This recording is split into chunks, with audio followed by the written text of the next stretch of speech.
Hello everyone, welcome to Sankofa Video Books and Cafe. I'm Christina Joy, and we are here tonight for a book discussion with Nkechi Taifa and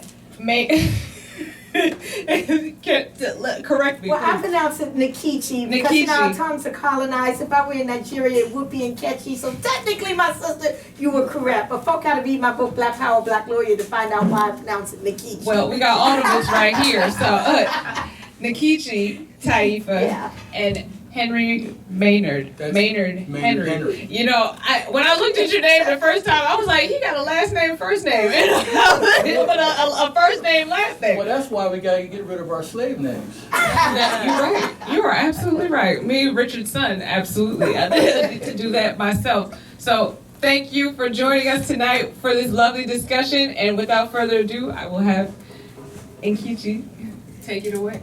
All right, thank you so very much, Christina, and thank you, Sankofa Bookstore, the place to be. Yes, Sankofa, go back and fetch it. Yeah, let's give it up for Sankofa. Yeah. Oh, y'all just don't know how thrilled I am to be joined by my brother here, we're gonna be engaged in some discussion back and forth. And a lot of you may not know who this person is, who is sitting across from me, but everything that I expressed in this book, Reparations on Fire, How and Why It's Spreading Across America, everything that I expressed in my memoir, Black Power, Black Lawyer, comes from his royal lineage line, okay? Maynard Henry is the great-nephew of my #1 mentor, Imari Abubakari Obadele I.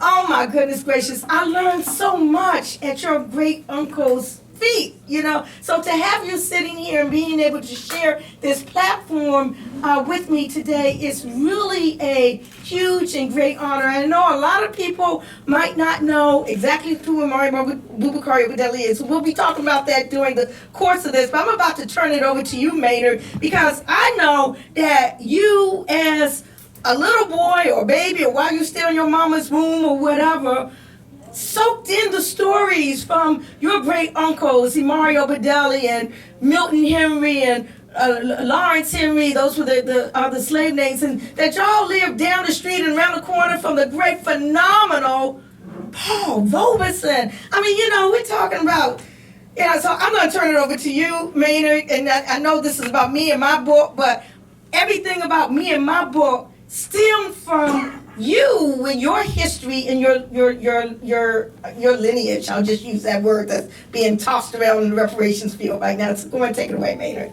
Thank you very much, Nkechi. It is a pleasure and it is an honor to be here with you and with all of you here.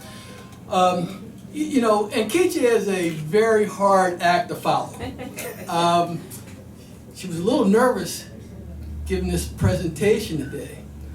But, you know, Nkechi speaks in front of thousands of people at a time. So it is a real joy to be able to present to you in this intimate setting. And when she talks about my ancestry, my lineage, Imari Abubakari, the father of modern reparations, and we'll get into that because it's part of who Nkechi actually is, and it's part of her book. And when we talk about Imari's brother, Milton Henry, or also known as Nkechi Obadele. Our family was a family out of Philadelphia and Detroit, and I'll just give you this quick snippet. I grew up in West Philadelphia, not like Will Smith, West Philadelphia, even though that's the first thing that came to my mind when you said that. Yes, even though I didn't know Will Smith. I knew Will Smith as a little boy up in Philadelphia, and his sister Pam Smith, because we're the same age, up at Cobbs Creek up in Philadelphia at the rec center. But I would tell you this, around the corner from Paul Robeson on 47th and Walnut Street, where the Robeson house is today, down the street from the great West Philadelphia High School, where the greats of like Wilt Chamberlain came out of. But also lived up the street from 46th and Walnut Street, which had a Black Panthers headquarters there. And I remember the night that it was actually bombed. We would go down there all the time before the bombings and meet with the Black Panthers, being a part of living history and you don't know its history when you're going through it. And there's some great things in this book, Reparations on Fire. If you have not read the book, you're missing out on a piece of history, and you're missing out on what the future is going to be and how it's going to be shaped. Great book. I read it in 2 sittings only due to lack of time, because this book can be read in about 4.5 hours if you dedicate yourself to do it. Great book, outstanding book. I want to talk a little bit about Nkechi if you don't know her, okay? I'm just going to read a short bio. And so when I said, hey, Nkechi, can I have your short bio? So she sends me about 20 pages. That's her short bio, okay? No, I'm kidding here. Yeah. Just very quickly, Nkechi Taifa is an attorney, a skilled human rights activist. She is president and CEO of the Taifa Group, LLC, and founder director of the Reparations Education Project, Inc. She is convener emeritus of the Justice Roundtable, which is a coalition of over 100 organizations working to advance justice systems reform and transformation.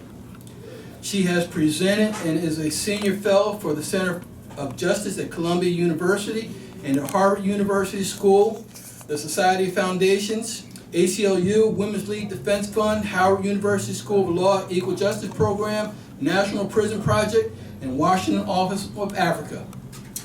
That's just a snippet of who Nkechi is. And I say who, not what she has done, but who she is, because who she is more important than what she has done.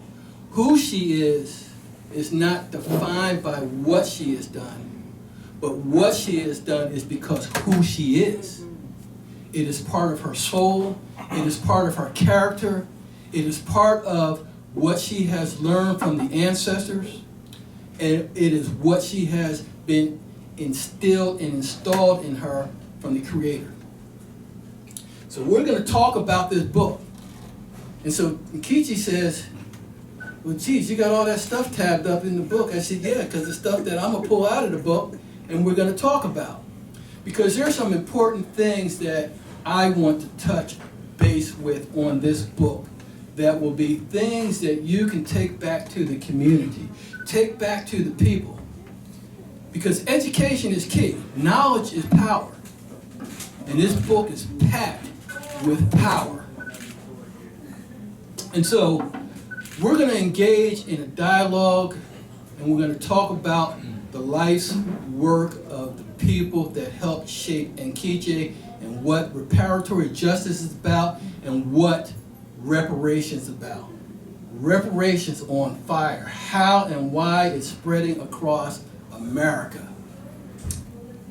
And without further ado, I'm going to open it up to a general question before I get to some specific questions with Nkechi. So Nkechi, Yes. tell me, just generally speaking, what motivated you to write this book?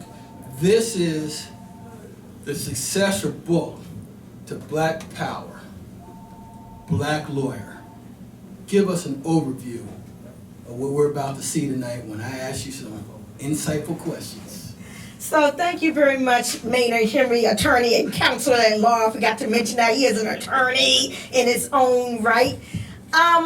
The reason why I wrote Reparations on Fire, why it's spreading across America, is because I didn't just come into this reparations movement when I just wrote the book last year. I've been involved for a very, very long time. Actually, since I was a teenager, 16 years old, strumming through the Black Panther newspaper. In fact, when they were down the street on 7th and T Street. And that point number 3, talking about the concept of reparations, 40 acres and a mule, it just always just struck me as something that made a hell of a lot of sense, okay? And so I've been working on this issue through the Republic of New Africa and New African Independence Movement and just throughout my entire life. But just within the last couple of years, 2020, since George Floyd, shall we say, what I call the Emmett Till of the 21st century, and all of the momentum around that and the blinders being taken off of people's eyes in terms of what is and is not happening in this country, and the receptiveness of the community, just ordinary brothers and sisters on the corner, to this concept. This issue has been just spreading across the country, and I wanted to document that it didn't just fall from the sky when Ta-Nehisi Coates wrote that brilliant article in the Atlantic magazine, The Case for Reparations. It didn't just stop from the sky when Hannah Nicole Jones wrote that riveting article in the New York Times and got the Pulitzer in the 1619 project. That reparations is a long-standing principle of international law, which the United States government is very well and has participated in. And I learned most of this at the feet of your great uncle, Imari Abubakari Obadele I, who he's ancestor now, he Baye, bless his soul. But he was the president of a movement that I became a part of when I was right across the street there, when I was a student at Howard University. He was in prison at the time, unjustly incarcerated as part of the FBI's once secret, quite illegal campaign to disrupt and destroy the movement called the COINTELPRO, the Counterintelligence Program.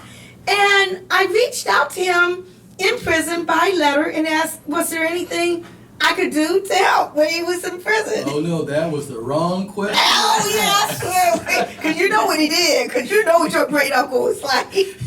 A 10-foot long memo of what I could do to help, ranging from cheering up the National Committee to Free the RNA Love. And of course, I'm a Howard student, not even law student, undergrad student at the time, going to the post office and sending letters to Fidel Castro and Salim Ahmed Salim, who was a ambassador from Tanzania to the United Nations Special Committee of 24 on Decolonization, reaching out to congresspersons such as John Conyers and Charlie Rangel and the one from Detroit, George Crockett, and the one from California, Ron Dellums and all, Charles Diggs, to be part of this National Committee to Free the RNA Lover. But the central part about all of that was the issue of reparations, which he really just instilled within me, the importance of it and the importance and the right of the black nation to be able to have reparations. Let me slow down some things for you. So, Nkechi's talking about the time when Imari was incarcerated, part of the RNA 11 Republic of New Africa.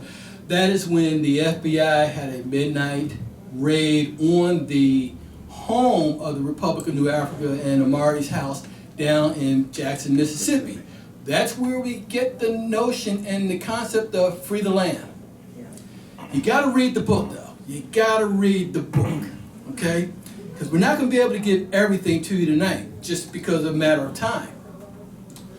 But Nkechi brings up some key points here. One of the things that I want to mention, something that's in the book, a very specific term. Nkechi mentioned 40 acres and a mule. See, on page 31 in the book, and this is jumping ahead, but we're going to go back and we're going to talk about some things in chapter 1 and chapter in the forward. But I just want to bring up something since she brought up 40 acres and a mule. Now, chapter 2 is called The Flame, a brief history of the black reparations movement in the U.S. And it says here that at the end of the Civil War, newly freed black leaders worked closely with General Sherman in fashioning the concept of 40 acres, which he incorporated into his Special Field Order number 15. Now this is the language that Nkechi and her editors put into this book. And there's a very specific reason why she says 40 acres. Because in General Sherman's Field Order number 15, it talks about 40 acres. It does not mention anything about the mules. Now on page 21 in the book, and this is where someone like Nkechi picks up on the language and pays attention to what is in the written word. And on page 21, when they are at a press conference,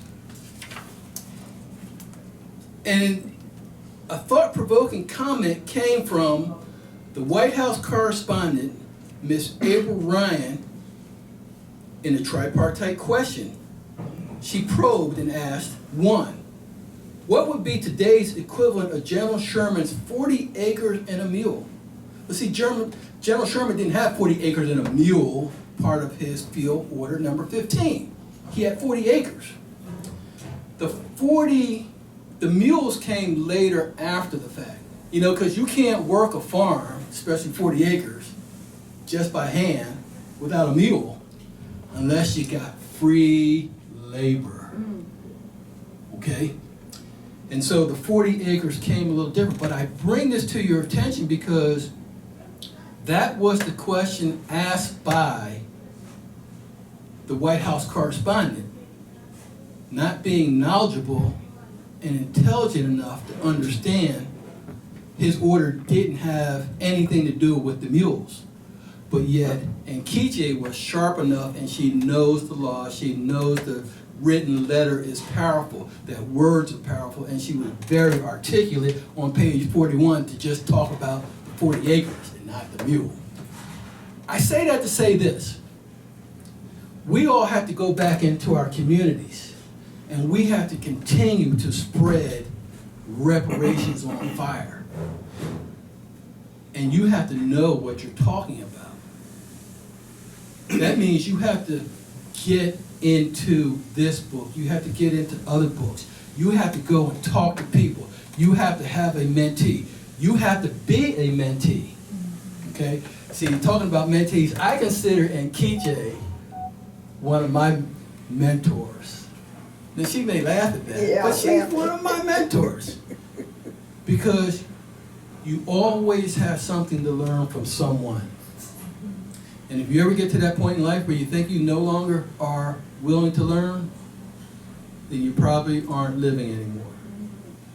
So let me ask you this particular question, Nkechi, and I'm going to start it out with a little concept from your mentor, Imari Abubakari, Yes, Dr. indeed. Imari Abubakari.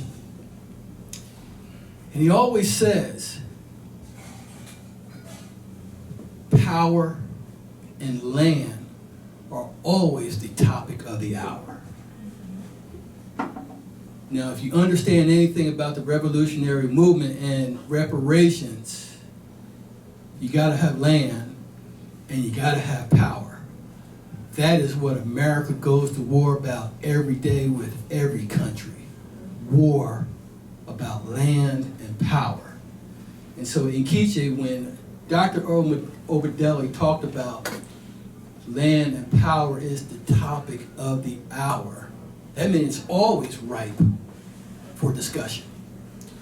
How does the overall, overarching concept of reparations fit into that basic concept of land and power? Yeah, thank you so very much for that question, because many people don't realize that land was literally stripped from us. It was promised, it was in fact provided to some folk, and then it was stripped away and given back to the former Confederate folk when they came back to their plantations.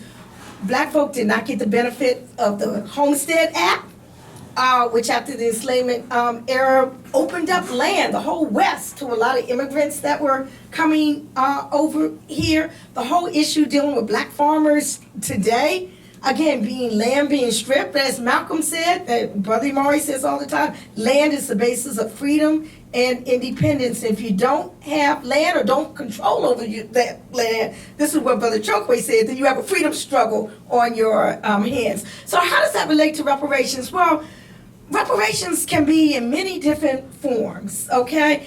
I always say that the harms from the enslavement era were multifaceted, thus the remedies must be multifaceted as well. Some people just talk about a check. Okay, cut the check. Okay, but reparations is very, very multifaceted, and land is in fact one of the key requisites for those who are interested in that for reparations. And in fact, Brother Imari taught me, because again, when we were dealing with reparations, we were talking about nation-to-nation reparations, i.e. the black nation, the reparations from the white nation to the black nation, similar to the state of Israel, where Germany paid reparations to the state of Israel. Brother Imari was talking about reparations being paid to the colonized state, of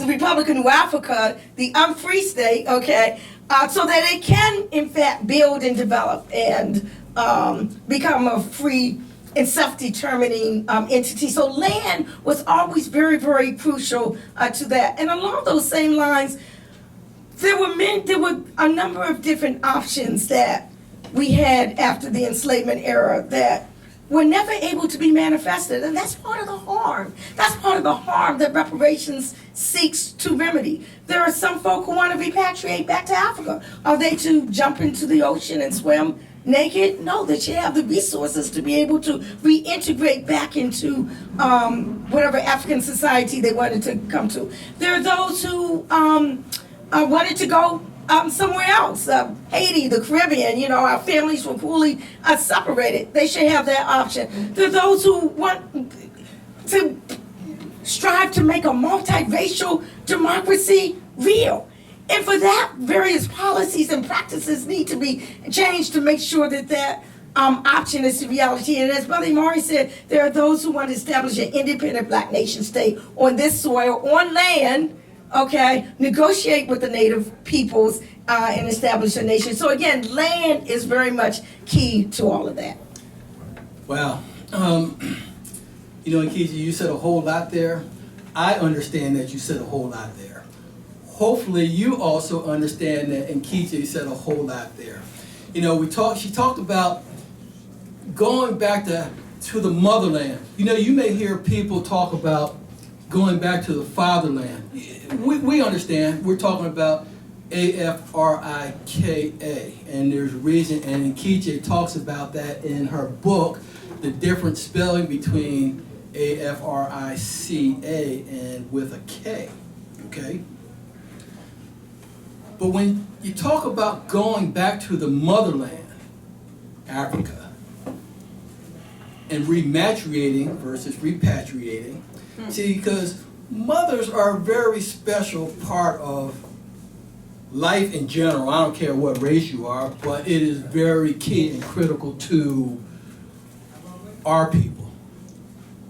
Before I have Nkechi talk about just motherhood and what it means to the movement, see, because she's more qualified to talk about rematriation and motherhood than I am, okay? Because she's not only female, but she's a mother. So she is much more qualified. I just wanted her to touch on that just slightly. But before I do, when she talked about rematriating back to Africa as one of the options, see, Marcus Garvey had that plan to rematriate before COINTELPRO assassinated his program, and he winds up back in his homeland, okay? So just very briefly, talk about rematriation, motherhood, and what I want you to do in that analysis is talk about that other great mentor. That's where I was going to go. The mother of all mothers. Yes. I won't steal the thunder. I'll let you announce the name. Yes, thank you so very much for that opening, because just as Brother Imari Abubakari Obadele I, my mentor, we call him the father of the modern era reparations movement, Queen Mother Audley Moore is the mother, undeniable, of the modern era reparations movement. Now, who is Queen Mother Audley Moore? When you talk about mother and this whole concept of Queen Mother, okay, this wasn't something that she just picked out of a hat. She was actually installed in Ghana as a queen mother, but she was born in 1898 in Iberia, Louisiana, and she was part of the Garvey movement during the time when Marcus Garvey was there and alive. You should hear the stories that she would tell of that. I dedicated actually both of my books, my memoir, Black Power, Black Lawyer, and Reparations on Fire, to both Queen Mother Audley Moore, as well as Imari Abubakari Obadele I, and several others as well, because they had great influence on my life. Queen Mother kept the issue of reparations alive throughout her entire life. She didn't pass until I think it was the year 1997, something along those lines. But she was responsible for inspiring just about every single reparations movement that occurred during the 20th century, including the Republic of New Africa, of which she was its first Minister of Health and Welfare, including the Black Panther Party, many organizations. She kept that spirit at a time when it wasn't popular, at a time when no one was talking about it, at a time when it was fringe and you would be considered a lunatic to talk about these things. You know, she kept that issue alive, and I was glad to have sat at her feet as I sat at the feet of Brother Imari Obadele as well. So, yes, I love the concept that you said, Brother Maynard, of rematriation. Okay, and I'm going to start making that a part of my vocabulary as well. I feel like I come from a very strong reparations genealogy, okay, heroing back even before Queen Mother Moore to Kelly House. Back in 1898, she along with Reverend Isaiah Dickerson formed the first large-scale reparations movement in this country. It was calling for pensions from the U.S. government for enslavement. Okay, this was shortly after the enslavement period. There were many widows and orphans and weren't given a dime. Nothing, just totally destitute. And you know what they did with Kelly House, my brother? They threw her in prison. The same as what they did with Marcus Garvey. The same as what they did with Imari Abubakari. They threw her in prison because they said, you have to be engaging in fraud, because nowhere could you ever believe that the United States government is going to give you anything? Okay, I mean, that was the fraud that she was sent to prison for a year and a day for. The nerve. And then before her, there was Henrietta Wood, and there was Belinda Royal. Belinda Royal, during the enslavement period, sued in Massachusetts for a share of her former enslavers in this estate. An estate, I will say that she had a whole lot to do with helping to build, okay? And the court in Massachusetts did, in fact, award her reparations. It was just a pittance, but it was the philosophy of the fact that she was owed, okay? And it was the same with the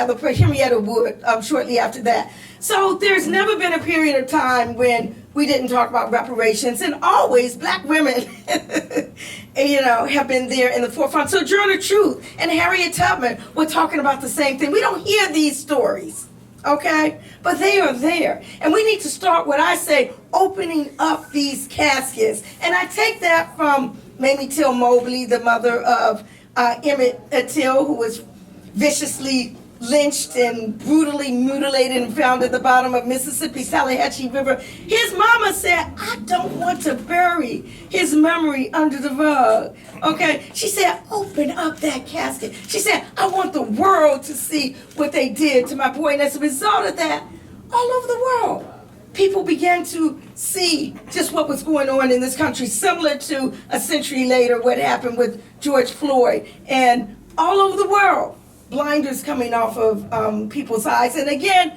all of that is part of what has led to what I call the resurgence of the reparations movement. It's because of your great uncle, Imari Obadele, that the longest serving reparations organization that still exists today in Cobra, of which you, I think, are chair of its international commission, it's because of your great uncle that organization exists. He issued the call for reparations-loving people, and I talk about that in my book, Reparations on Fire, to come right here to Washington, D.C., and to put aside our differences, and to form an organization whose sole purpose is the seeking of reparations. We worked very closely with Congressman John Conyers. I'm talking about in the late 80s. 1987 was when NCOBA was founded. And that following year, 1988, it was like the perfect storm.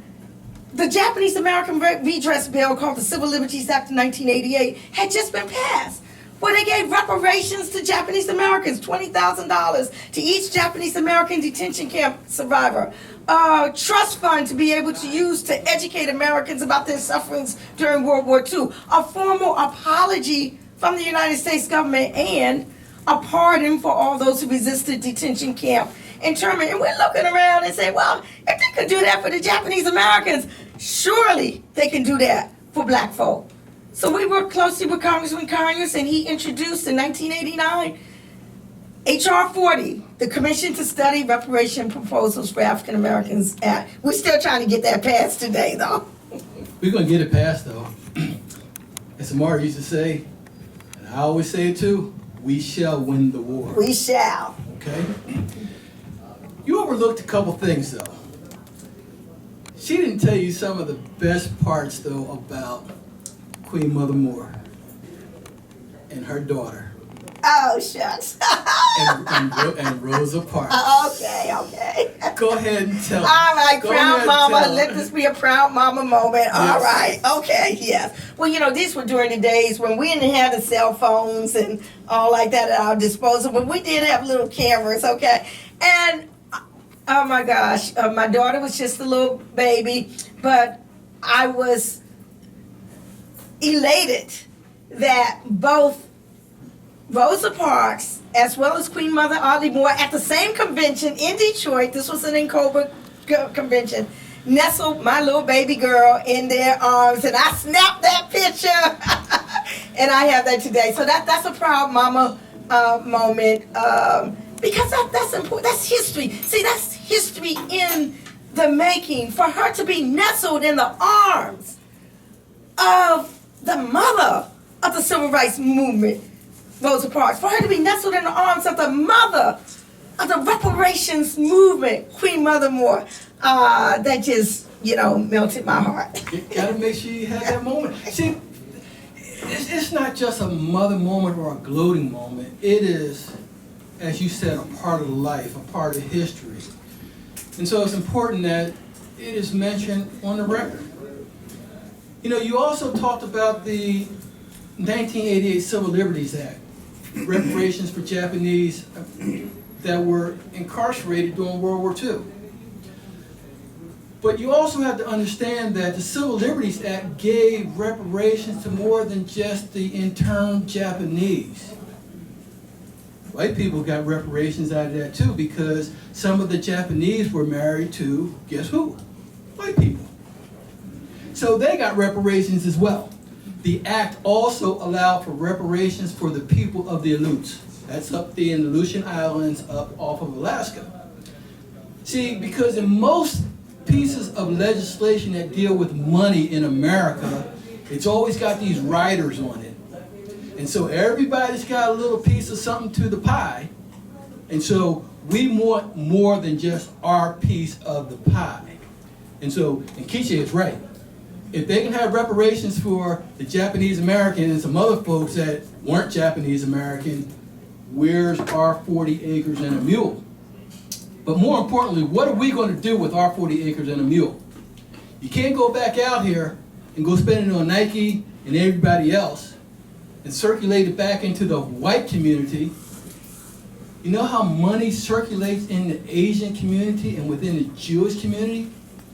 8 to 11 times before it gets back out to the general population. You know how many times money in the African American community goes back out into the public? In our community?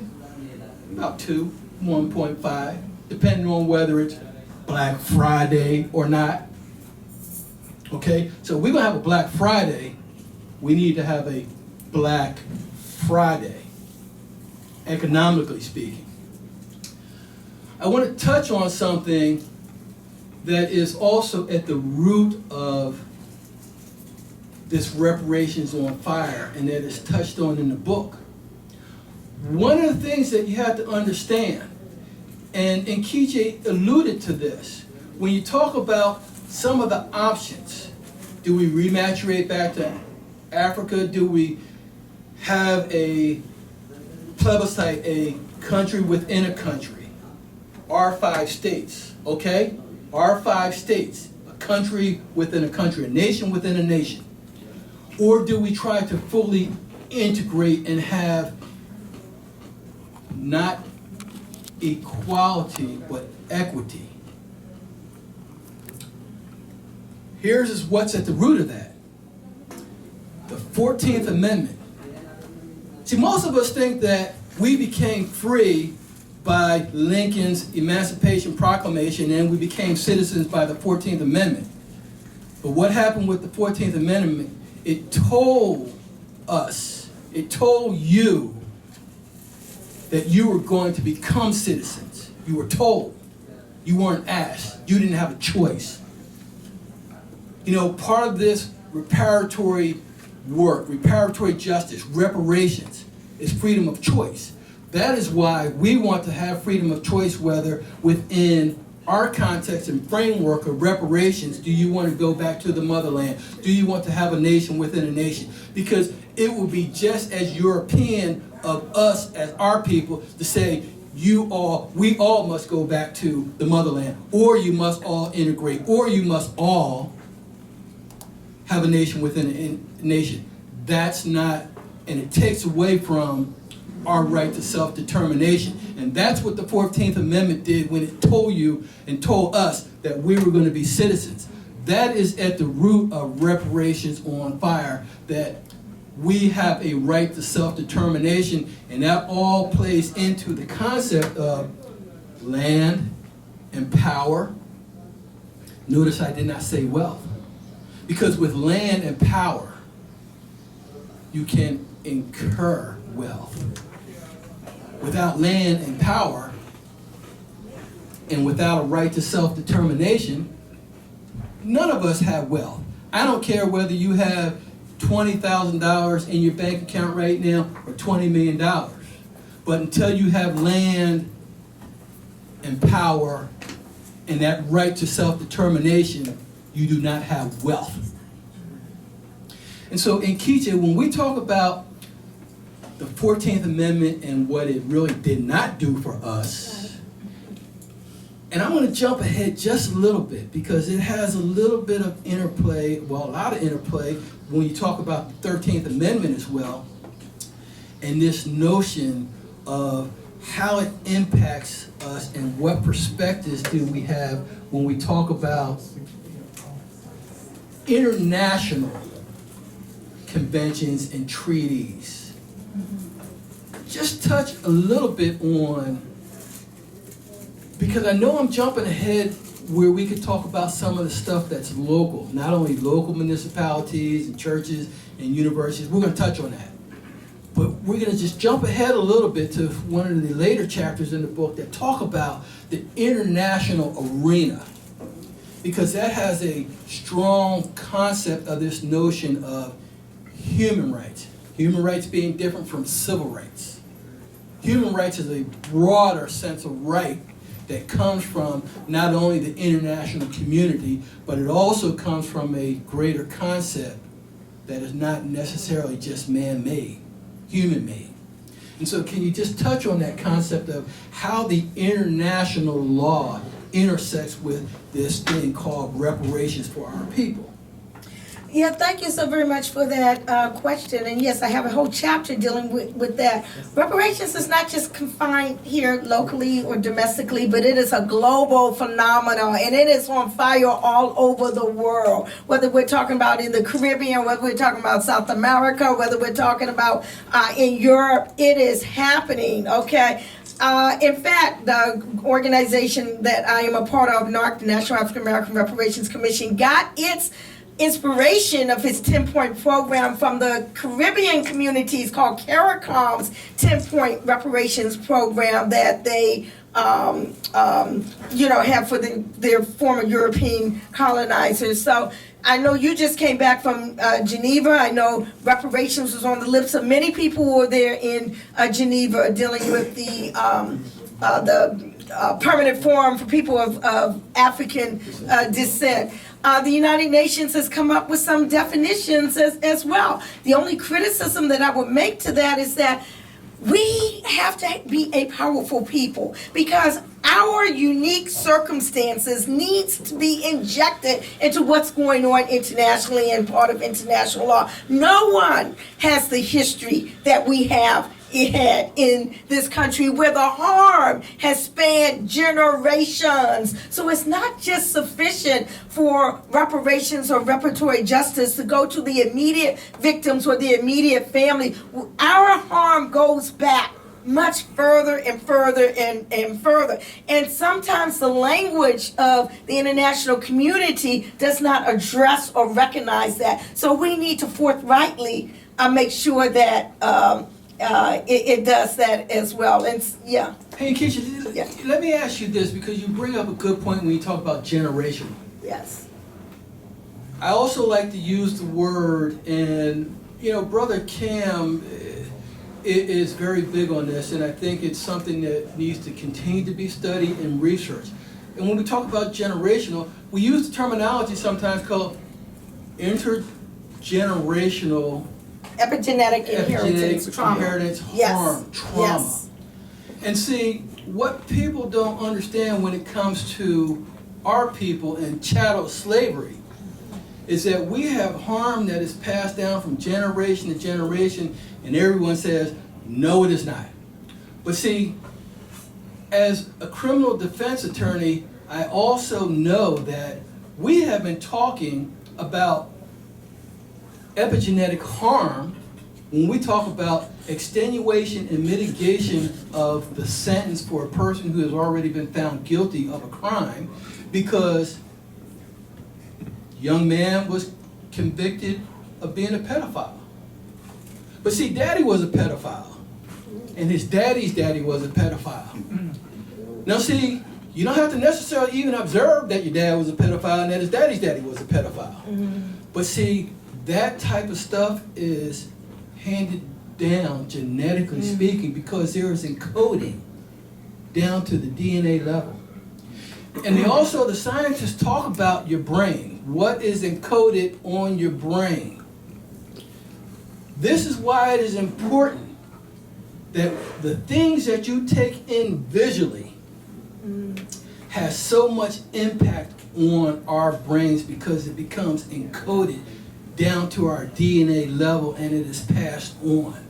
You can experience harm and injury that you never saw that your parents experienced, but something that their great-parents, great-grandparents experienced, and it is there. It is real.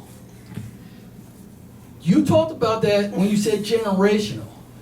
Emphasize that just a little more, because we have to spread to our people so that we can continue the reparations on fire. Why it is spreading? Because it is spreading, which the word spreading is active, not past tense. Reparations has spread, as in now it's spread and it's done and it's over with, dead. No, it is spreading. And so talk about that from a generational perspective and where we have to go as far as going forward.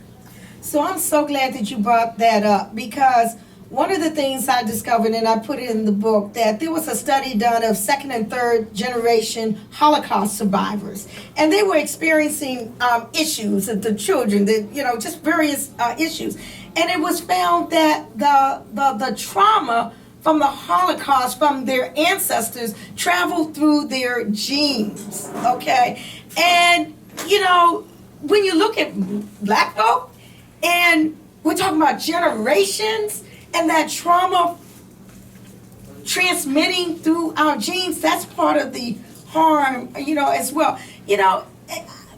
My parents grew up in the were like born in the early 20s, 1920, 21, 23, along those lines. This was during the time of the Red Summer and all of the destruction of Black Wall Street and Tulsa, Oklahoma, and Elaine, Arkansas, and all of Chicago, all of these bloodbaths that were going on. And for some reason, Black folk didn't want to talk about that.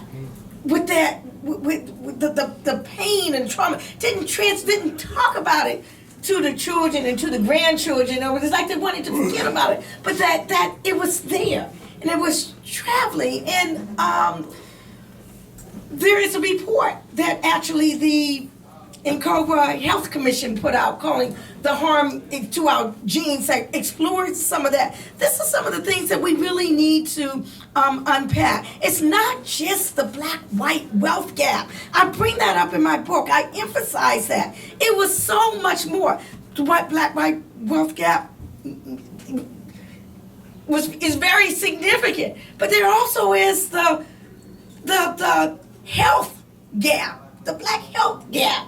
Okay, there's an educational gap. There's a cultural gap. There's a self-determination gap. All of the fact that we're walking around here, many of us, with the names of our colonizers, okay, embedded into our brains. I just want to bring up something because I don't want to forget this, because most folk don't realize this isn't something unique that we're asking for. The United States is well versed in the issue of reparations. We talked about the Japanese American Redress Bill that passed in 1988. But I found out not too long ago that in 1898, the descendants of 11 Italian lynching victims in Louisiana, their descendants received cash reparations from the United States government as a result of them being lynched. And I'm thinking, whoa, excuse me, how many of us have been lynched? I just came back from Selma, Alabama, from the Lynching Museum, the National Museum of Peace and whatever it's called. I still call it the Lynching Museum. You know, over 4,000 documented cases. We're not even talking about the thousands that have not been documented, and not one pittance of reparatory justice, you know, for us. You know, it makes my blood boil. Even the native peoples of this country, again, just a pittance, but the Native American, the Native claims, in Native Indian, something like that, Claims Act, gave some type of pittance. We never even got a pittance, okay? And now they're trying to take the books out of the school. They're trying to ban the teaching of true history. Well, they took your books out of the They store. took my book. Yeah, my books were banned. And I see there's one that's missing. There's Adventures of Kojo and Nama, Tales of Wisdom, and I got Shining Legacy in my bag there. But yeah, they were banned. These books were written in the 1980s, and I'm finding out a year and a half ago that the Central York School District banned them. Excuse me, they also banned Reparations, Yes. We need to talk about that. Reparations, Yes is a book I co-authored with Imari Abubakari Obadele I, your great uncle, and brother Chokwe Lumumba in 1987.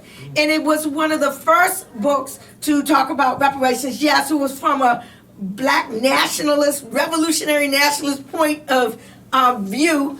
But it was one of the first that was out there. And because it was out of print, and because I found out that they banned it, I included it in the appendix to Reparations on Fire. So that book that was co-written back in 1987, and I have to just read the whole title of the book, because Brother Imari titled the book. It was so long, I kept forgetting the title. But Reparations, Yes, the legal and political reasons why new Africans, black people in the United States, should be paid now for the enslavement of our ancestors and for war against us after slavery. So that is as an appendix to Reparations on Fire. But they banned those books.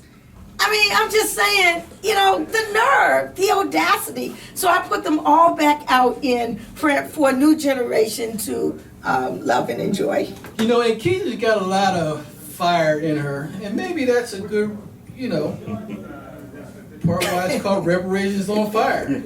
But she's got a lot of fire in her, and it's a good thing that She is an attorney, an author, because this is a way for her to get that fire out in a non-violent way. I could only imagine if she didn't have this alternative method of expression on how it might turn out, and it would not be good for other folks. But see, I might be a political prisoner. She might I want be. to free political prisoners. Maybe people have to be working to free me. Well, every lawyer needs a good lawyer. But I want to talk about two of your chapters, and I think they're somewhat related, and they build upon each other from a progression point of view.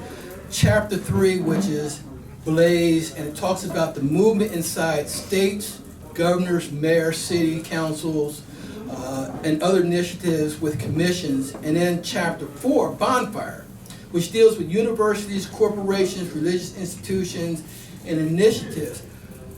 A lot of information is packed into those two chapters. And before we talk about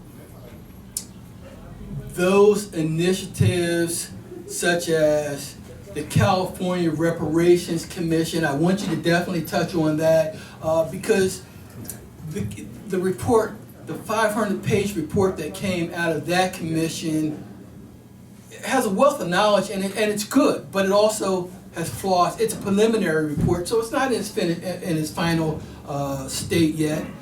But I want you to talk about that, keep that in mind. Things like Bruce Beach, because Bruce Beach was awarded back to the foundings, and make the distinction between the overall arching reparations that need to be given to our people, but also the individual types of reparations like Bruce Beach, and in this case so happened to be land versus just money. But before we do that, I want to touch on something that you talked about when you talked about my trip to the United Nations in Geneva, Switzerland, before the Permanent Forum.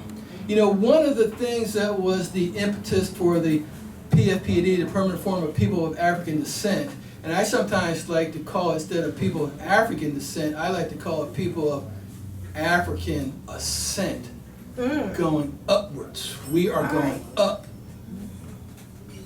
We have descendants, yes, but even our ancestors have gone up. But I talk about the PFPAD because we have to do for ourselves. When I was riding over here in the Uber, and I was talking to the driver, and I like to talk to people, and he's originally from the DR, from the Dominican Republic. And so we passed the Jewish Holocaust Museum, and we passed the African American Museum. And he says, yeah, you know, I haven't been to any of the museums in DC, and I've been living here ever since I was like 16. So he's been living here for probably about at least 10 years, okay? But he's never been to any of the museums. Now, I didn't discriminate. He said, well, you just need to go to the African American Museum. I said, you need to take a trip to that Jewish Holocaust Museum too. Because here's the thing. At least the Jewish people got it right, and they always say if they did it to us, they'll do it to you. That's true. So you need to take a trip to that museum. But you need to take a trip to the African American Museum because you will see the things that have taken place to our people. The Emmett Till casket you have to view. Look, I served in the Marine Corps. I served even as an infantry officer in the Marine Corps with the 1st Battalion, 24th Marines, a rifle battalion. You know, you see some horrible things in war, but I tell you what, it moved me when I saw Emmett Till's castle. It touches me to this day. But you have to see the other things in the museum, the accolades, the things that our people have not only survived, but we have thrived, and we have altered the course of the world. We have altered the course of the universe. That is why NASA is studying melanin. See, because they know it holds the key. Now, you may think this is far-fetched, but it holds the key to intergalactic travel. See, because they're going to do that one day. The time-space millennium will one day be the code for that will be cracked. How do I know that? Because one, if you ever watch the old movie The Saint, I forget the actor's name, but They talked about fusion energy. Fusion energy has become a reality out in California. But also out in the CERN, C-E-R-N, out in Geneva, in Switzerland. They have this big mass accelerator that crashes neutrons. And what they're trying to do is get them to link up and meet. So it's almost trying to take two needles from 1,000 miles apart and have them travel 10 times the light of speed and meet each other. When you're able to do that, they will be able to crack the time, space, millennium code, and you have fusion energy, an unlimited source of energy. But you ain't gonna be able to put a human up there in its current form. You gotta think about how to fix it. The answer is in melanin. You think that's far-fetched, but it was far-fetched too when someone said, you could talk to somebody over a wire. Even more far-fetched when someone said, well, you could probably talk over a cell phone over the air and you don't need no wires. Keep that in mind, 20, 30 years down the road, they're gonna have everything cracked. That's why they're studying melanin. We, as a people, just like we built America, and it couldn't have been done without us, the saving grace of this world is us. Is us. So, but you know, before you even go on, you just gave me an education there. And you know, you got my mind to working, because actually I'm working on another book, a children's book. And you just gave me a seed of something to put in there about cracking that melanin code and intergalactic travel and all like that. So thank you for that. And you know, we are history in the making right here, right now. So what you're talking about in terms of the future, at one point, it's going to be looked at as history. And then we'll be harkening back, because we have a video of this. And that's what Maynard Henry was talking about way back then, 50 years ago. I'm talking about 50 years in the future, at that reparations discussion. So, I mean, I'm just saying, we're making things happen right here, right now. No one would believe what's going on in California right now. And you talked about the chapters that I have in the book, and one of them is talking about what's happening in California, where the state is in the process of historic hearings on the issue of reparations for the residents of California. Y'all might just have heard that the city of San Francisco unanimously passed a set of over 100 recommendations, one of which was $5 million to each San Francisco resident. Well, I don't know, that's caused a whole lot of hoopla, whatever, but the conversation is there and it's happening, okay? And it's real, okay? And not just in California, but all over the country. The city of Evanston, Illinois, used a creative funding strategy. I talk about that in the book. They use tax revenue from its legal cannabis industry to fund reparation initiatives in that city. There's a bill sitting right here in the DC City Council for reparations that Councilmember Kenyon McDuffie has instituted. So yeah, reparations is on fire. It's spreading all over the country, and it's not just states and local and the federal government, but it's also academic institutions. Harvard University, okay, has just allotted $100 million towards the issue of reparation. Let me tell you, that's just a drop in the bucket for Harvard University. I'm just telling you. The Episcopal Church, the Catholic Church, religious institutions, and private estates. You talk about Bruce's Beach, where rich beachfront property that was just stolen. I mean, that wasn't a unique situation. Our property, our land was being stolen all over the country. But in this particular situation in California, there was a lawsuit, and the land was ceded back to the descendants.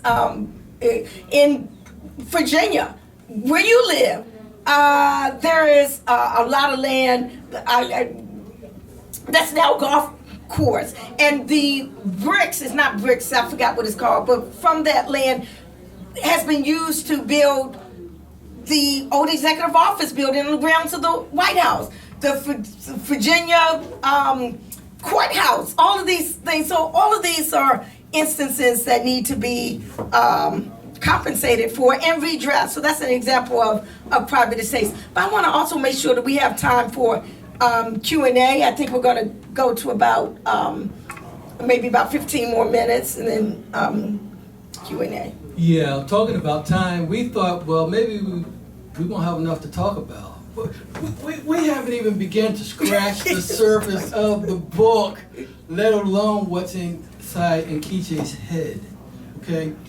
But you know, whenever you put two attorneys together, and we're used to getting paid by the hour anyway, so you know, we can you talk work for the forever. law firm. I'm in public interest. I barely get paid. So I need my reparations. So we definitely want to leave time for question and answers, that's for sure. Yeah, you know, local municipalities, state governments, private institutions, insurance companies. You know how much money was made by insurance companies off they the back insured of us? Yeah, we were used as collateral. You know? You also talked about, you know, reparations of, you mentioned the Italians that got the reparations. Yeah. Well, as you all know, and if you don't, you know, when the enslaved people were freed, well, the slave owners got reparations. Right. The slave owners got reparations due to the loss of free labor. What's wrong with that picture? And that was right here in D.C., the D.C. Compensated Emancipation Act. Paid white folk, okay, at the end of slavery. What did they give us? Nothing. Nothing. You know, we are not a people of retribution. See, because if we were a people of retribution, this country would be a total bloodbath by now. See, because we have no concern about a rebellion, an armed rebellion, whether we would win the war. See, because you don't have to be heavily armed to win a war. The Spartans knew that. It only took 300 to hold back a whole army. The Vietnamese knew that. Ho Chi Minh knew that. And they took America to the task and put them at their knees. Now I would say this though real quickly though about Vietnam real quickly, just as a segue. Yeah, see, America won the war. You know how you can tell Americans win wars? Ain't the fact that who killed the most people. Just go look and see what corporation and what language is being spoken in that country. And you can tell who won the war. Go look at unified Vietnam these days. Looks just like America, without all the American problems of racism though. So you got the corporations in there, the American corporations, the McDonald's, Coke, everybody else. The music, I think America probably won that war. Because that's what it's all about. That's where I started this conversation. Land and money for America. And so when we talk about our people, this is not a violent revolution. Oh, I want to touch on something that Nkechi said. When you talk about what institutions are looking at and paying reparations and giving reparations. You know, Georgetown University, built on the back of the enslaved people. Always, you got to be careful about your words. We're not slaves. Our ancestors weren't slaves. We're not slaves. They were enslaved. See, because you weren't born a slave. You might have been born into slavery, or your ancestors were enslaved, but you are not a slave. It's an important distinction. I want to talk about the church and restitution for a minute and reparatory justice. You know, let me talk about the Catholic Church in particular, because Pope Francis, not the current one, but Pope Francis back from the 1800s, when he issued his edict and said, we will wage war and enslave all those who are not of a Catholic descent and have Catholic lands, and we will basically enslave them. He issued a war, a crime against humanity, and Nkechi talked about that earlier. See, we were kidnapped from our homeland. And what we're doing today is one of the things that we're also working with ADDI is a right to path to citizenship back to Africa. See, because we shouldn't have to go through the normal immigration process that you have to do in most countries to get a green card or whatever it may be, or to get a passport. We are already citizens of Africa. Why do we have to go through the typical immigration process? And so when you talk about the Catholic Church, let me just say this. The Catholic Church, the Bible, the Scripture, the philosophy behind the Scripture was that a man died on the cross for others to unify sinful man back to God, a repair of the breach. See, because there's been a breach between the relationship and us and America, so there needs to be a repair of the breach. And Scripture also talks about reparatory justice. But yet the biggest offenders of and those that are deniers of reparatory justice are those of the faith. But it ain't just the Catholic Church, it's the Protestant Church. Yeah. I'm gonna stop there because it'll relegate down to a downward spiral on my lack of love and respect for the church, because they were the original sin on this sin to us. Yeah, a lot of people don't realize that, but that's part of history. I mean, I'm just saying, it is, and it's in the history books and the like, and there needs to be an atonement.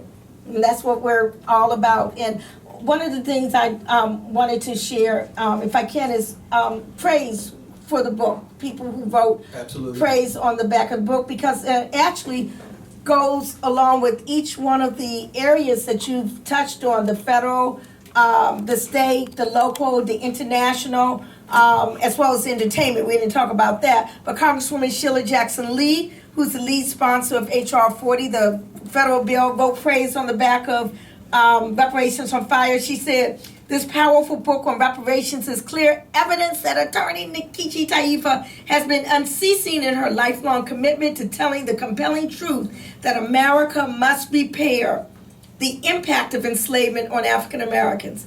And then Erica Alexander, I don't know if y'all remember Max from Living Single. Y'all remember? Well, she, actress, activist, producer. She wrote, she produced a documentary called Good Trouble about John Lewis, but she also just produced a documentary called The Big Payback, which is about what? Reparations. And she wrote, quote, if Good Trouble had a baby, the name would be Nkechi Taifa. Her incomparable work with systematic reform and reparations for African Americans is a game changer, and this book is her blueprint. And then Robin Ruth Simmons, who is the alderman in, former alderman, they called it alderman. I always say it's an alder person, but whatever. In Evanston, Illinois, and now the head of organization First Repair, she wrote, Sister Nkechi's epic history of fighting for reparations as an activist and lawyer uniquely qualifies her expertise. As I collaborate with others to advance local reparation initiatives, her passion and inspiration has been critical in providing the necessary education and historical context that's been key in the momentum we see today.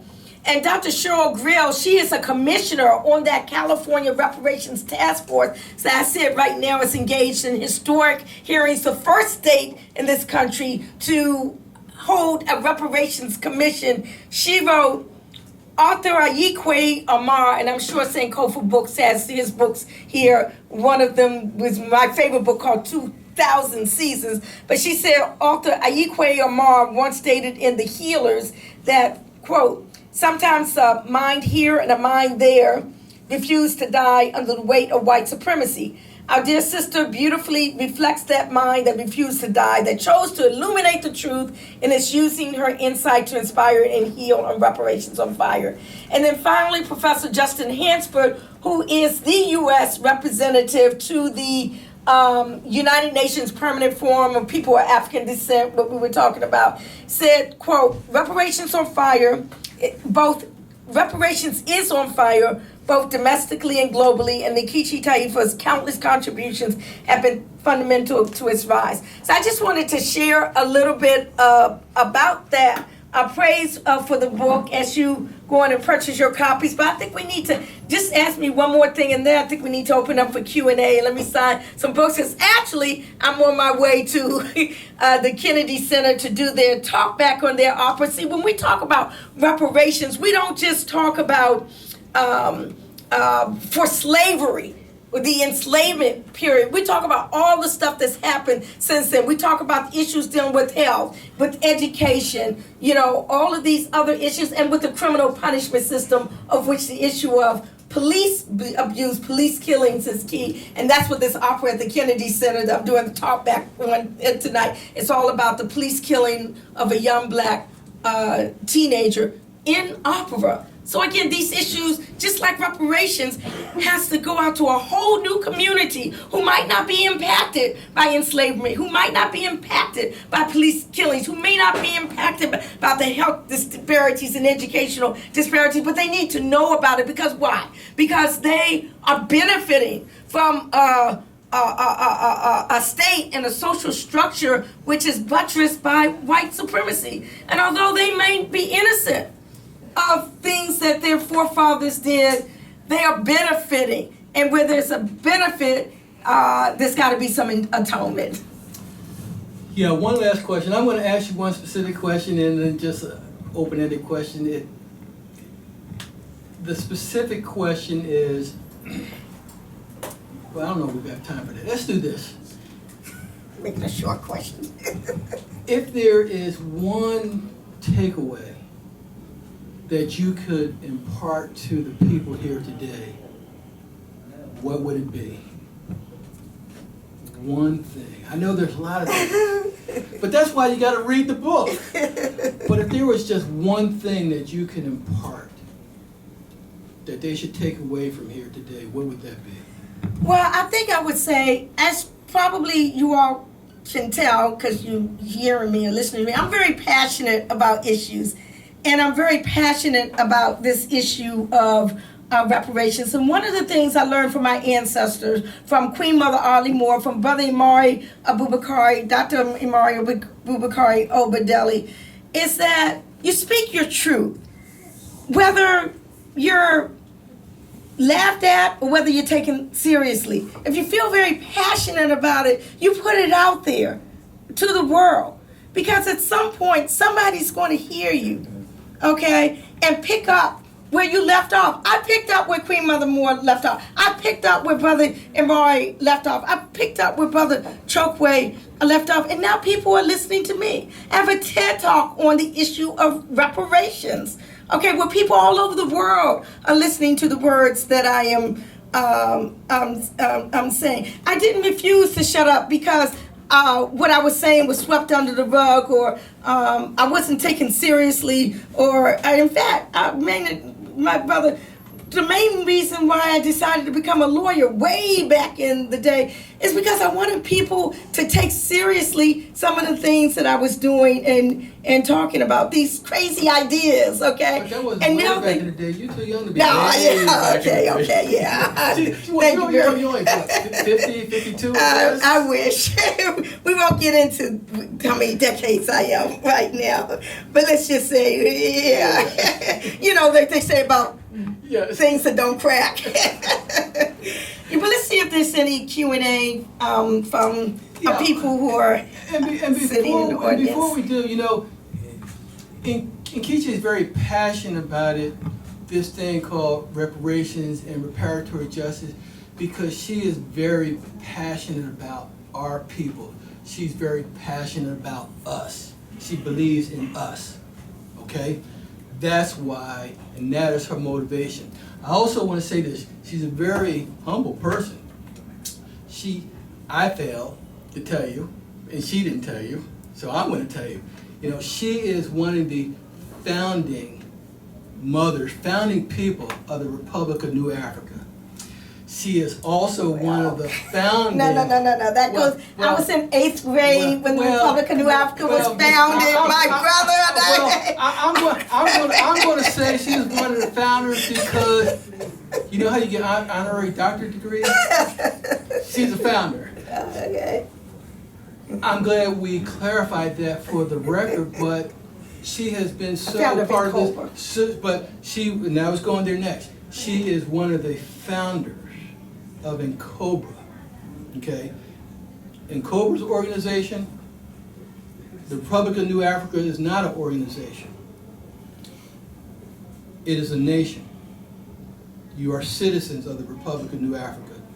If you are a conscious person, a conscious New African, you are a citizen of the Republic of New Africa. And so we're going to open this up to dialogue, to have you ask any questions. I can come down, give you the mic, or you can just stand up and ask any questions. Yes, sir. I wanted to thank Sister. Go ahead and turn around and give it to this, speak to the sister and to the audience. And I want to thank both of you. I am Jeff Kennedy. I am the CEO of the Rebecca Project for Justice. And I have learned so much, as I was telling Sister Nkechi about her. And even though I've known her, seemed like my whole life, from reading Black Power, Black Lawyer, and her new book, Reparations on Fire. After I read Black Power and Black Lawyer, I had to get Reparations on Fire. And the first thing that caught my attention, and you just spoke on it, was We Charge Genocide Committee. And earlier you spoke on epigenetics, and we were right across the street from Howard University, where Dr. Ernest Just was the father of epigenetics. And a lot of people don't realize that in the work that I do is I find get states to compensate people for eugenics. And that was one compensation that I was looking for, hoping that it would come out in this compensation. 3 states, Virginia, North Carolina, and California, have given compensation for forced sterilization right now. Yeah. And that's another form of compensation that when the conversation comes up about we don't give you do give compensation for the acts of states, even states. And right now, and most people don't realize that 32 states have, and the District of Columbia have forced sterilization laws, and only 3 have given compensation. And when you said earlier about you were in Geneva, and I thought about London, you made a statement about how slaves, the slave owners were reparated. I mean, they got compensation. I was in London in October, and they were having this big conversation about the fact that the UK government from 1832 or 1834 just paid off the money in 2015 that they paid for compensation for those slave owners. The people who were enslaved and their relatives hadn't gotten a dime. They just finished paying it off since 1834, the loan. That's in Reparations on Fire. 2015. 2015. They still paying reparations to the white folks, y'all. They just got finished paying that off. So I wanted you to sort of speak to a little more about all the different ways, and you're not really getting into my field of eugenics, but all the different ways, the different compensations that the United States government is actually paying to other people, including the 11 Italians that you talked about in the lynching victims. the late 19th century, that is paying, and also how the movement has created through scientific racism, because that's essentially what's going on here. And we're talking around it. Those terms are very important. Through scientific racism, why we are still perpetuating this particular system, and at the same time trying to compensate for it.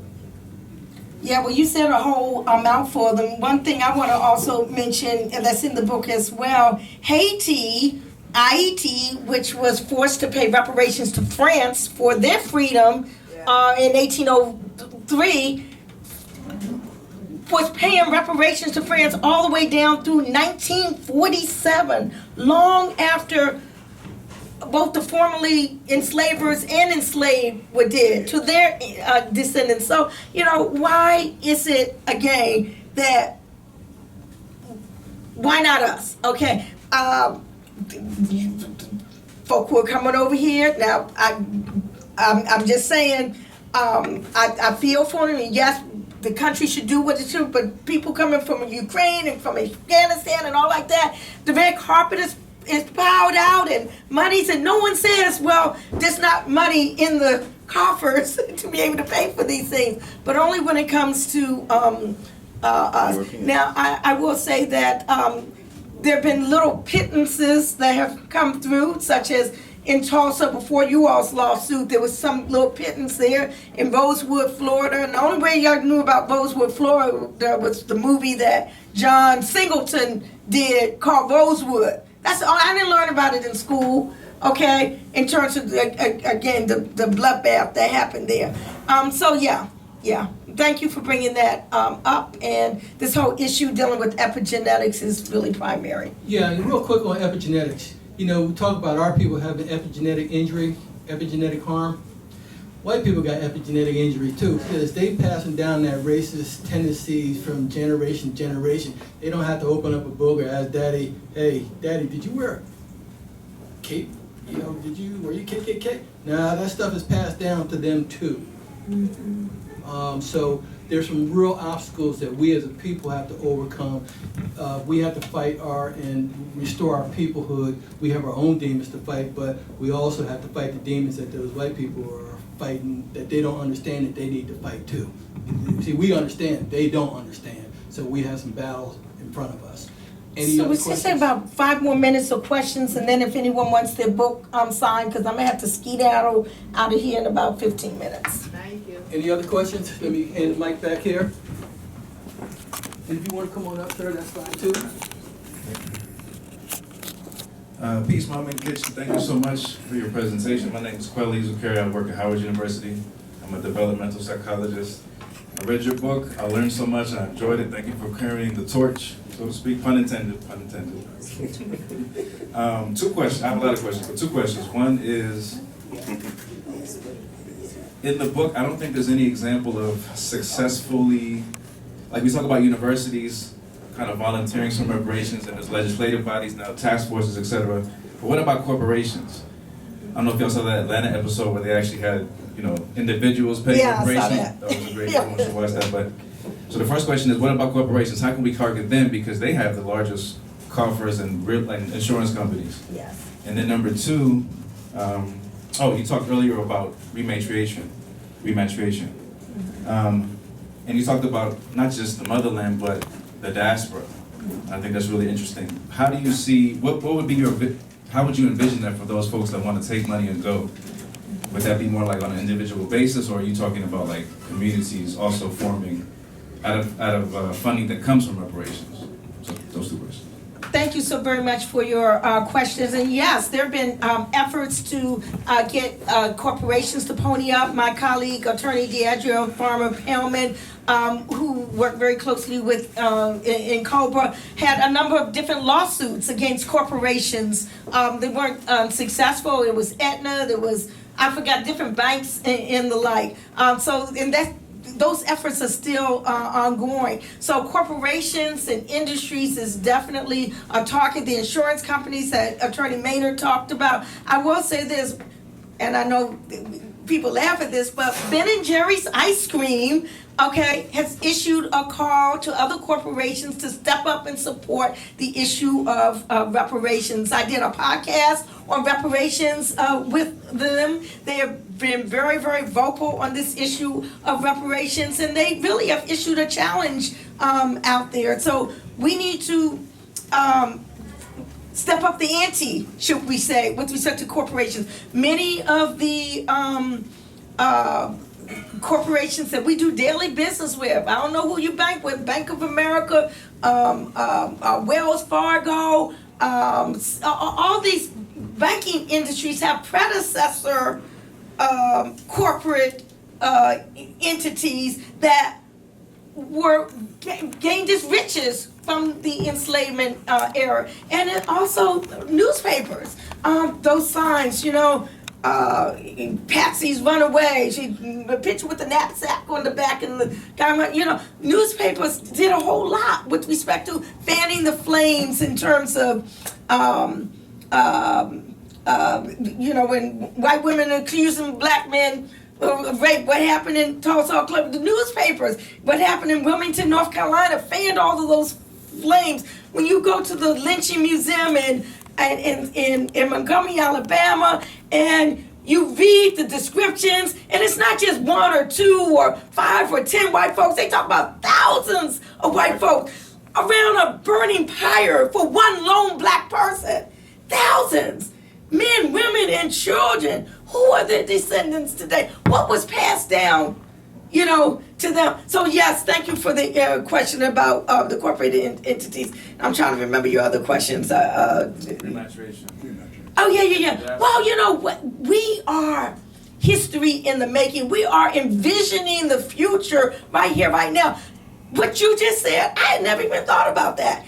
In terms of group reparation for repatriation, rematriation, shall we say, we are in the joyous phase now of determining what can it actually look like. See, I spent the majority of my decades-long advocacy and reparations just trying to get people not to be afraid to say the word reparations. But now we're in the actual phase of what can it actually look like? What can it look like for those who want to rematriate and go back? What can it look like for those who want to stay here and really strive to make this multiracial democracy real? And I see Chief Edwards over there, who was the first black police chief in Montgomery County. Okay, that is one of the lines of striving to make a multiracial democracy real. Maynard Henry right here, the great-nephew of Imari Abubakari Obadele I, whose line was, well, we can establish a nation state right here on this soil and strive to make it independent. All of that would be part of reparations for whatever self-determining choice people want to make as to our future, political future, economic future, you know, that we never had that chance to make before. Let's just do one more question right now, if that's okay, because I want to be able to sign, and then we can kind of engage one-on-one. I said, Chief Edwards, he has a book coming out. I can't wait for his book to come out. What's the name of your book, Chief? Remember to remember what you already know. Remember to remember what you already know. What's your question? The journey of a black youth to Top Cop. I grew up about 4 blocks north of here. Went to Banneker 2 blocks south of here. But what I want to say is history is very important. And forums like this are much needed. I would leave you with this. Look up the doctrine of discovery. It speaks to your. The other thing is, so many of us go to church, but read what Paul has to say about servants be obedient to your earthly masters, no matter if they treat you badly. And only a fool would believe that. Thank you. Thank you. Thank you so very much for that. Oh, Mama Aida. Oh, my goodness. Any other questions before we go to the book signing? Any other questions? So we're going to close this out and go to the book signing. What I do want to say in closing, though, is this. Nkechi said it, this thing called reparations is multifaceted. It means a lot of different things to a lot of people. As long as we have solidarity of purpose as a people, we shall win the war. And in the words of Malcolm X, as such, a long overdue reckoning on race is being called for throughout the diaspora. And in the words of Malcolm X, in this day, at this time, which we intend to bring into existence by any means necessary. Shay? I want to. You inspire me. I just gotta because let me just. I told you you can't stop a lawyer from talking. I just want to say about the theme of fire, if I can. Okay, as I have in the beginning of the book, I said fire is one of the 4 main elements found on Earth. It is the only element that humans can produce on their own, so it bridges the connection between the spiritual and the physical. Fire illuminates, purifies, and brings warmth, but can also cause pain, damage, and destruction. It can symbolize the eternal flame of hope or signify ruin and demise. The spirit of reparations is spreading across the country like fire. Whether it heals or consumes depends on how America responds to its long overdue debt. Reparations on fire. Thank you, Sankofa. So I would, if anybody wants me to sign, just come on, make a line or bring your book on. Where did they get the book from? You sold out? Oh, really? I did with a lot of people who came early, and I signed books before we started. They've been selling here all month. But they've been selling all month. So tell people. They're also available online as well. We also have copies of Black Power, Black Lawyer. Okay, Black Power, Black Lawyer. Okay, so how I spreading across America. Let me just. So, are you going to order some more? Should I tell people to come back here? Always. Okay. You were always on our show. Okay. So, yeah. So come back to Sankofa, or it is online. African American Literature Book Club, ALBC. I tell people buy Black. It's at that other big store. We won't mention that one. Conglomerate. But if you order from there now, it'll probably be there by midnight. Now let me stop. But yeah, so I just want to really thank Sankofa Bookstore for this, our community bookstore. And I also have Ventures of Kojoanama, 3 Tales of Wisdom. And I don't see it up here, so I don't know if you have it, but Shining Legacy. And actually, I don't know if Brother Imani is here, because this is his copy. Is Brother Imani still here? Yeah, I'm here for it. Okay, yeah, so I did promise you, but just so that you can see it. It's about famous Black heroes and heroines. Okay, because again, it's your great uncle said, he used to tell me, we don't need to honor the Tontos of our race, those who were complicit in our own destruction. We need to highlight the freedom fighters, and that's what Shining Legacy does. It highlights people from Joseph St. Hugh, who led the rebellion on the slave ship Amistad, to Denmark Vesey, who elaborated a massive slave insurrection, to Harriet Tubman, we know her story, Marcus Garvey, Rosa Parks, Fannie Lou Hamer, Paul Robeson, who are John Coltrane. I don't remember who else is in here, but it's 12. Fannie Lou Hamer, freedom fighters in Shining Legacy. This was one of the books that I wrote back in 1983 that was banned by the Central York School District, as well as 3 Tales of Wisdom, which was a part of it. Long story.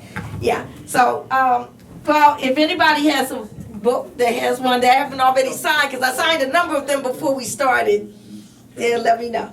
Okay, again, thank you very much. And Maynard Henry, let's give him a hand, because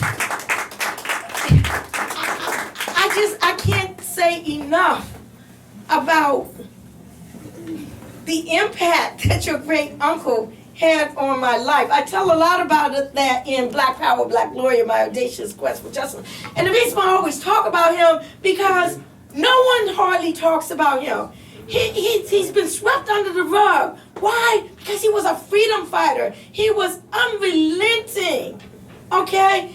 When people even talk about the black struggle and all like that, it's sanitized. Okay? Or they just talk about Angela Davis, or just talk about the Black Panther Party. But they don't talk about instances where we fought and we won. They don't talk about the attack on Aretha Franklin's daddy's church, that's in Black Power, Black Lawyer, where the police, excuse me, Chief Edwards, but it was the police, okay, who came into a church where there were men, women, and children, just shot it up.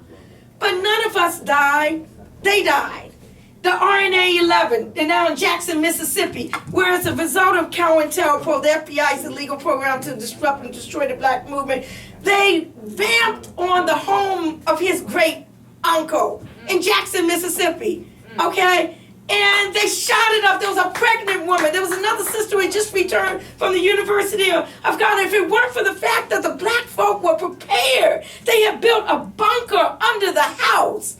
Because they learned from what happened with the Panthers. And we're talking about 1971. So the women were able to, I don't mean to be sexist, but the women were able to go into the bunkers, and the brothers took their positions at the window. And none of the brothers and sisters of Republican New Africa died, but the police died.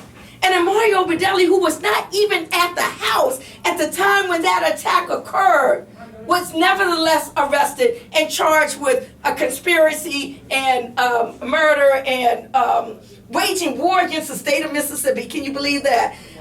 So they don't talk about, again, the instances where we were attacked, but we did not die. People need to study these instances where people acted in self-defense. We're not talking about overt actions, or this was self-defense, but self-defense again, where people were prepared for self-defense and they lived, okay, and didn't die. Black folk, you know. So I don't know where I just kind of got on my soapbox there. Sorry about that. That's the last copy on the stage. Oh, here's okay. So who gets the last copy on the stage? Oh, face first. Okay, but let me come and sign whoever, you know. But then she has to pick or whatever. Okay. I'm looking for my pen, and I have. Yeah, I got my pen. Okay. Okay, so I'm gonna sign both of these. Do I just sign it to you? Yeah. I always call you Chief Edwards. Is that okay? Yeah, you know, I'm the cop who sat by the door. The cop was. Oh, you should put a colon after your title in your new book. I like that. The cop who sat by the door. That's a nice title too. It is. It really is. Well, that's a reality. Okay. He knows where I stand. Not to spook, but the cop.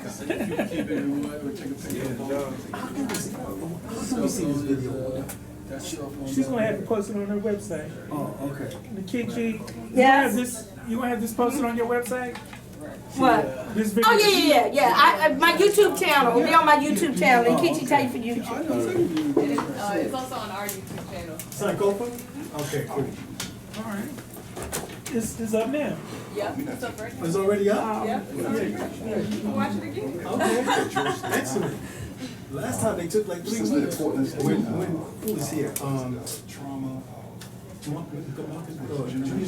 Oh, it might have been an issue with the recording.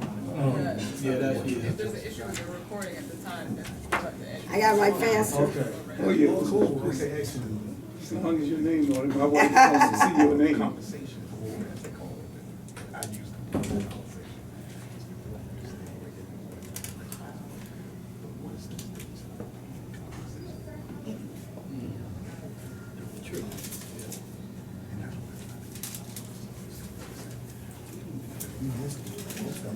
Well, you know, I'm glad you brought that up. We need to circle back on that. It's that we need to circle back on that. Because I got that. Because that's the work I like to get engaged in, because Okay. it has such an impact. 317. That change from conversation, so to speak. Okay. Thank you so much. Okay, thank you. Can't wait for your book to come out. Okay, Brenda. Okay, let me see. Okay. How you doing? I thought we were doing. What you say?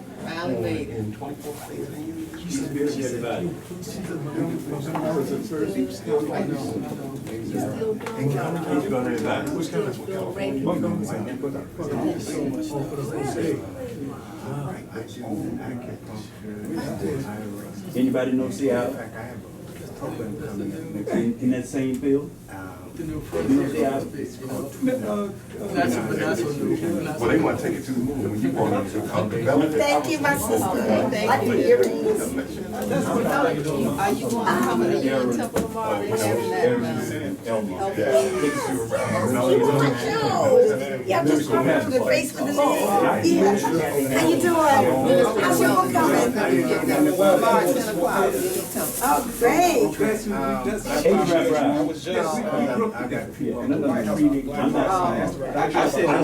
Oh, really? What they say? Say it again. They talking about trying to get I did the pass.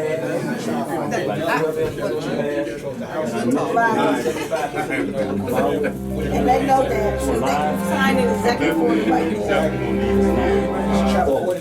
Some of the. Well, the answer was the answer. They met your Congress. That's all she kept trying to go to. I said, like, she kept trying to Oh, Imani. Oh, this is you. Oh, Imani, this is you. That's a I don't know.